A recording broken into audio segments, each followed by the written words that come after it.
This is The Lantern Man of Norfolk Fen, written by Coops. The marshes of Norfolk have always had their own kind of silence, thick, patient, and listening. They remember things the rest of the world has long forgotten, footsteps that never returned, voices that sank into the fog, and lights that flicker where no lantern should burn. Tonight, a stranger walks those paths, chasing a legend that should have stayed buried. But in places like this, where the ground shifts and the mist breathes, legends have a way of walking back. This is The Lantern Man of Norfolk Fen. Chapter 1. Arrival in the Fens. Norfolk, October 28th. The train sighed into Great Ashfield Halt, brakes hissing like something breathing out into the mist. Bernadette stepped down to the small, wet platform, her boots crunching on rain-slick gravel. The station was barely a station at all, just a wooden shelter, a rusted bench, a tired sign listing to one side. And above it all, the endless grey of a Norfolk sky that seemed to press its weight on the flat land. She shifted her satchel higher on her shoulder and checked her phone. No signal, which didn't surprise her. The Fens were good at swallowing reception, swallowing sound, and if the stories had teeth, sometimes swallowing people. That was why she had come. The Lantern Man. A figure said to haunt the marshes, drawing travellers off the path with a wavering light. The legend sat in old cautionary tales as neatly as a pin in cloth, but Bernadette suspected something older running beneath it, something folkloric and stubborn and shaped by water. Her dissertation at Cambridge was on regional ghost lore, and this was the last field study before she could hand the whole thing in. She had rented a cottage on the marsh edge, a place called Bacton Green, recommended by a local historian who had answered her email with a single unsettling line: "If you want to find him, go where the water doesn't move." A taxi waited at the far side of the car park, engine ticking, a man in his 60s behind the wheel, weathered face, cap tugged low, eyes the colour of old slate. "Miss Bernadette?" he asked, voice roughened by years of cold mornings. She nodded. Bacton Green Cottage. He didn't comment, only stepped out and lifted the boot for her bag, as if the fewer words spoken here, the better. They drove without chatter. Hedgerows closed in and the road narrowed to a ribbon. Fields gave way to dikes, the land flattening into a patient patchwork of reeds and standing water. Everywhere, something glistened. Ditches, ponds, flooded meadows catching what little light there was. The horizon was a long, low line of willow and alder, and above it clouds stacked like wet wool. "Not many come this time of year," he said at last, eyes still on the road. "I'm researching local folklore," Bernadette answered, watching the drainage channels flicker past. "The Lantern Man," he grunted. "Best not go looking for him." "Why?" The question hung there. He let it fall between them and did not pick it up again. They reached the cottage as daylight thinned to pewter. Bacton Green sat square and low against the marsh, a squat brick body, a thatch roof that sagged a little at the hip, and a chimney leaning like a tired shoulder. The back of the house faced water and reed, separated by a low stone wall and a gate that opened onto a narrow footpath, vanishing into white. Bernadette paid the driver. He nodded once and turned the car around without another word. Inside, the air held the faint damp of old walls and the clean soot smell of a recently swept hearth. The place was spare but kind. A fireplace with stacked logs, a small kitchen, a writing desk tucked beneath the window that looked out over the marsh. On the table a basket, tea, bread, eggs, and a folded note in the landlady's careful hand. "Welcome, Bernadette. The marsh is beautiful but treacherous. Stay on the paths, and if you see a light, don't follow it." She unpacked as if settling into a ritual. Books lined along the desk, laptop set to charge, notebooks fanned like cards. Outside the mist thickened in the last of the light, and the marsh seemed to breathe at the window, a slow expansion and release that matched the tide. Night came soft and early. She built a small fire and read through her notes, watching the flames take hold while the room grew warmer by degrees. The Lantern Man walked out of pages from the 1600s, pale figure, flickering lantern, water close by, a sighting before a disappearance that no one could fully explain in the morning. Some called him a ghost, others named him fairy. One account, a single line in a crabbed hand, described a man made of fog and flame. She made a neat list of interviewees the village had yielded, names, addresses, the order in which she'd call on them, then capped her pen and set the day gently to the side. Tomorrow the questions could start. Just before midnight she opened the door and stepped out. The marsh lay utterly still. No wind moving the reed heads, no wing beat, only the soft, patient lap of water against stem, the kind of silence that makes a listener hold their breath without meaning to. Then far along the path bend, a light, faint as a struck match at distance. Once, twice. The second flicker stuttered a little, as if someone cupped a palm around the flame. Bernadette stood very still, watching the place where it had been. The light went out. She closed the door with care, locking it by habit more than fear, and felt her heart quicken in her chest. Not panic exactly, more the clean tremor of a hook setting in a line. Tomorrow, she told herself, and banked the fire low. The marsh breathed again against the glass. Chapter 2. Whispers in the Marsh. Norfolk, October 29th. Morning broke grey and breath-held. Mist clung to the cottage panes like a living thing, and beyond them the marsh lay as a blank sheet of damp silence. Bernadette brewed tea, pulled on a thick jumper, and went back through her notes, tracing the day's plan with a fingertip. She would walk inland to Great Ashfield, a mile or so by lanes and low fields, to meet the few locals who had agreed, reluctantly, to speak. She packed with care, recorder, notebook, a neat copy of her research proposal. The path to the village wound between dikes and hedgerows, the air rich with wet earth and touched by something faintly metallic, as if the landscape had its own taste. Water mirrored the sky in ditches and shallow pools. The horizon was a thin seam of reed and distant trees. Great Ashfield was quiet in the way of places that have learned to listen. A post office with a peal of notices in the window, a church sitting square in its plot, a handful of cottages, and the pub, the Marshlight Arms, breathing out a warm mix of wood smoke and ale. Conversations dropped a notch when she stepped inside, a few curious looks cutting through the low light. The landlord, a stout man with a bristled beard, gave a single nod. "You're the student, then?" "Bernadette," she said. "I'm researching the Lantern Man." "Folklore, is it?" he asked, already drawing a pint, as if the answer hardly mattered. She nodded. "I've read the accounts. I'm hoping to speak with anyone who's seen him or heard the older stories." He set the pint aside and gestured toward a corner table. "You'll want Elsie, oldest here, knows the marsh better than most." Elsie arrived half an hour later, a wiry woman wrapped in layered wool, the faint sense of lavender and tobacco trailing in with her.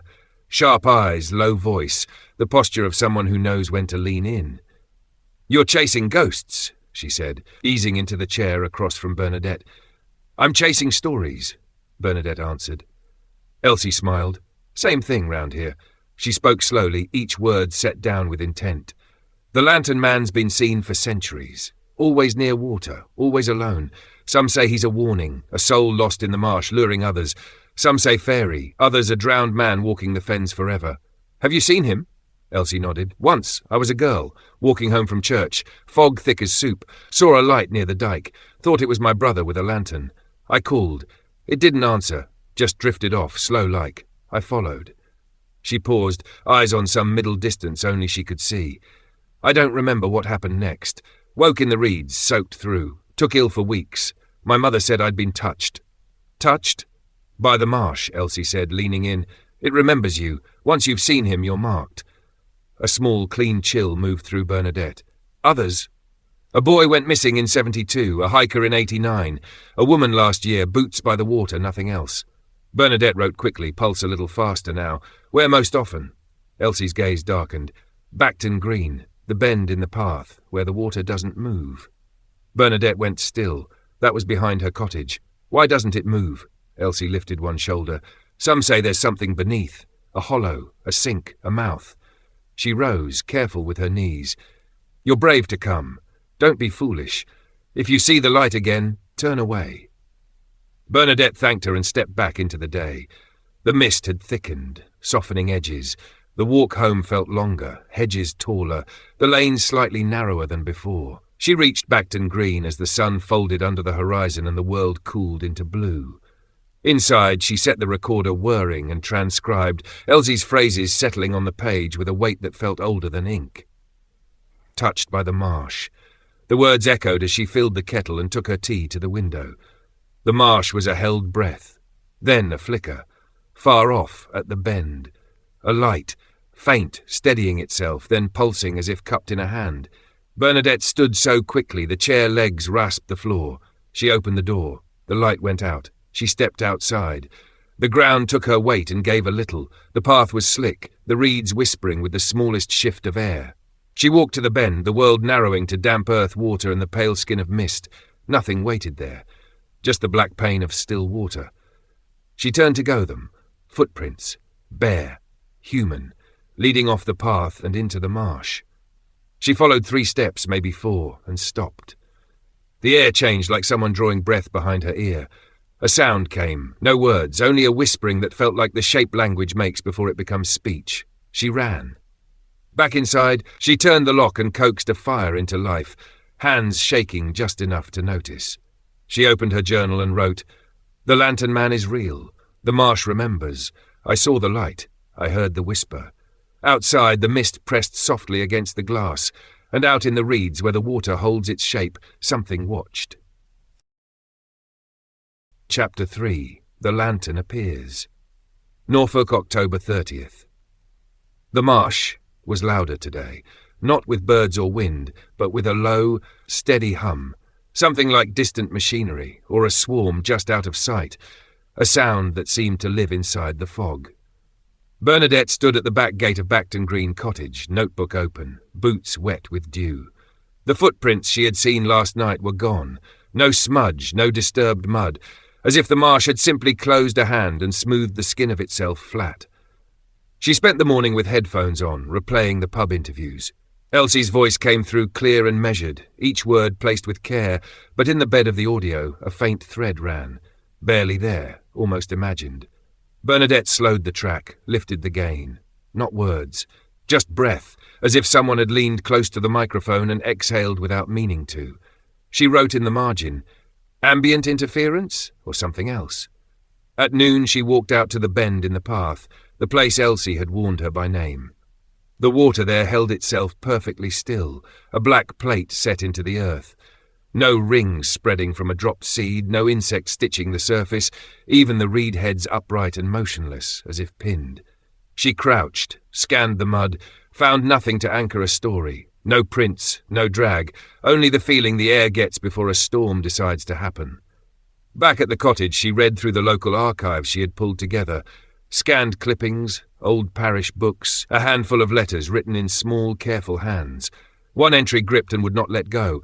1873, a vicar named Edmund Lyle writing by lamplight. Saw the light again last night, near Bacton Green. It danced like flame, but cold. Heard voices. Not mine, not God's. I fear the marsh is waking. A week later, another line in the same tight script. A boy vanished, his boots found by the bend. No prints, no struggle, just silence. The same clean chill that Elsie had left with her now found a home between her ribs. She stepped out as dusk folded over the water. The hum that had lived in the marsh all morning had stopped, and the quiet that replaced it felt thicker, as if sound itself had weight. She walked to the bend with her recorder in her palm and waited, breath misting the last of the light. The lantern came just after sunset. A faint flicker at first, then a pale gold that steadied itself and hung over the water, swaying a little as though in a careful hand. Bernadette pressed record. "Lantern man sighting," she whispered, the words almost swallowed by the still. October 30th, 6:47 p.m. She took a step forward.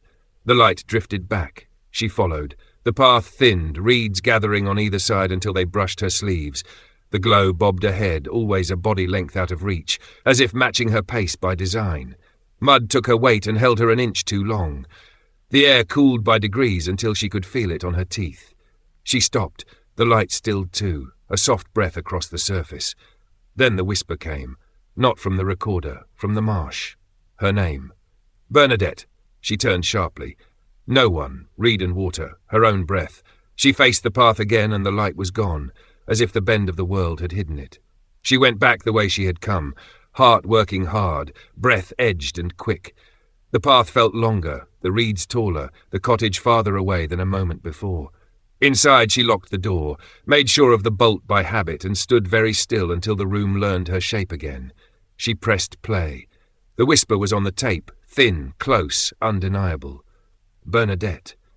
She looked at the small speaker as if it had grown a mouth. It was not her voice. She opened her journal and wrote with a steady hand, "The lantern man is not only seen, he speaks. He knows my name." That night sleep came heavily and without sound, and when it opened onto water. Endless, dark, and held perfectly still. Beneath it a light burned softly, patient as breath, waiting for her to notice. Chapter 4. The Truth Beneath Norfolk, October 31st. Halloween morning arrived with a strange padded quiet. No birds called from the hedges, no reed stirred, and even the mist seemed reluctant to lift, hanging heavier against the glass as if unsure of its next move. Bernadette woke early from fractured dreams. Water without a shore, voices that never quite became words. Her journal lay open beside her on the quilt, the last line ragged in uneven ink. He knows my name. She made tea with hands that trembled just enough to notice and spread her notes across the small table. Sightings, disappearances, whispers, footprints that had been there and were gone by morning. The light that came and went as if on a breath. Belief was no longer the question. The lantern man was real. Or something was, wearing that story like a skin. She needed answers. Her last interview would be with the local historian who had first pointed her toward Bacton Green Cottage. Dr. Bernard Kettering lived in a converted chapel on the edge of Great Ashfield, a nave now crammed with shelves of brittle books and leaning stacks of parish records. He greeted her at the door with a wary smile that looked practiced on many worried visitors. "You've seen him, haven't you?" he asked. Not unkindly. Bernadette nodded. He gestured to a chair. "Then you're already part of the story." He poured tea, set a cup within reach, and opened a leather-bound ledger that breathed dust as it fell flat. "The lantern man predates the written record," he said. "Oral accounts run back into the Saxon Dark, but the earliest mention on paper is here, 1347. He tapped the page. "A monk named Elfric, a light that walks the fen, calling to the lost." He turned more pages with careful fingers. Over time the name changes its coat. 17th century, he's Jack o' the Lantern, a trickster spirit. 19th, a warning, a drowned man turned to ghost, but the core remains unchanged, a light, a voice, a disappearance. "Why does he take people?" Bernadette asked. Kettering hesitated, gaze skimming the ledger as if for permission. "Some say guardian, others say predator. I think he's a memory." "A memory?" "The marsh is older than the village," he said softly, "older than the church. It remembers, and sometimes it calls back what it's lost." He handed her a folder. Inside were faded photographs, grains softened by time, a boy at the bend in the path, head turned as if listening. A woman in a raincoat staring into mist that swallowed the horizon. Each was labelled missing. The last photograph knocked her breath sideways, her coat, her stance, the recorder in her hand, taken from behind at the bend. "When was this taken?" she asked, throat gone dry. Kettering's mouth tightened. It wasn't. She looked up. "I found it in the archive last year," he said, "filed under unidentified. When you emailed, I recognized you." The room tilted, the chapel's ceiling seeming to lean. "That's not possible. Unless you've been here before," he said, and did not make it a question. She left in a daze, the bell-less hush of the chapel following her out. By the time she reached Bacton Green, the mist had thickened, the marsh pulsing with a quiet energy that felt like a low, patient heartbeat. She sat at the desk and stared at the photograph. Her coat, her recorder, her weight balanced just so. It was her. She opened her journal and wrote, "The marsh remembers. The lantern man is not a ghost. He is a memory, a reflection, a lure." She paged through her notes, hunting patterns with a practiced eye. Disappearances, sightings, whispers, all clustered around Halloween, all near Bacton Green, all preceded by light. She checked her recorder. The latest file, last night's, had corrupted. A hiss of static, then a voice emerging clean out of the noise. "Come back." She dropped the device as if it had burned her. Outside, the light appeared, brighter than before, steady, waiting. She stepped into the doorway. The marsh held its breath. She walked to the bend. The light hovered over the black water, pale and unwavering. She spoke across the stillness. "Who are you?" The light pulsed once, as if answering in a language she did not know. She moved closer. The surface rippled, a small shiver running outward from nothing she could see. A figure climbed into shape, faint, translucent. A man in old clothes, face obscured by the spill of mist, a lantern raised in his hand. He lifted it higher. In the glass she saw her own reflection, but not her as she stood now. Older, hollow-eyed, lost. She staggered back. The figure unmade itself in an instant, and only the light remained, steady over the water as if nothing had moved at all. She ran. Inside, she threw the lock, struck matches with clumsy hands, and lit every candle she could find until the cottage breathed with small flames. She opened a journal and wrote, the words landing hard and sure. The lantern man is not a man. He is the marsh. He is memory. He is me. Outside, the light flickered once, like a thought deciding, and the whisper came again, close as breath at her ear. Come back. Chapter 5. Becoming the Legend. Norfolk, October 31st, midnight. The clock struck 12. Bernadette stood at the threshold of Bacton Green Cottage, the door left ajar behind her, as if the house itself were holding its breath. The marsh stretched away like a dark, breathing sea, and at the bend the light waited, brighter than it had ever been, hovering above the path, pulsing in time with the knock of her heart. She stepped forward. Each footfall sank a little deeper into the sodden ground.